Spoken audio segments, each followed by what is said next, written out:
ఎప్పుడైనా ఓ వ్యక్తికి ఏదైనా ఘటనలో అన్యాయం జరిగిందని అనిపిస్తే ఆ ఘటన అతని అంతరంగాన్ని తీవ్రంగా కుదిపేస్తుంది. సమస్త జగత్తు అతనికి తన శత్రువు వలె కనిపిస్తుంది.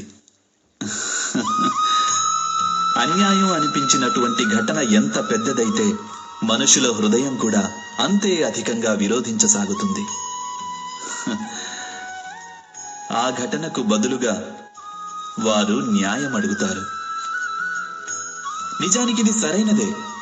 వాస్తవానికి సమాజంలో ఏ విధమైన అన్యాయమైనా వ్యక్తుల ఆసరాకి ఇంకా నమ్మకానికి వినాశకరం.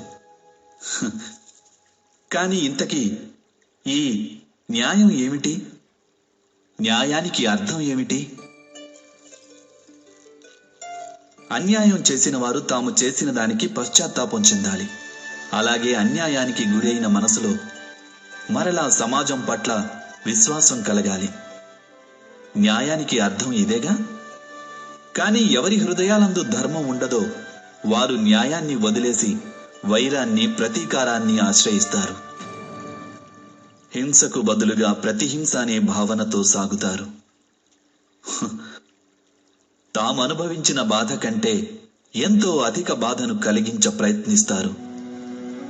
ఈ మార్గంలో నడుస్తూ అన్యాయానికి బలైన వారే స్వయంగా అన్యాయం చేస్తారు.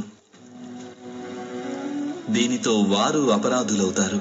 అనగా న్యాయానికి, ప్రతీకారానికి మధ్య బహు తక్కువ అంతరమే ఉంటుంది. అలాంటి అంతరం పేరే ధర్మం. ఇది సత్యం కాదంటారా? మీరే ఆలోచించండి.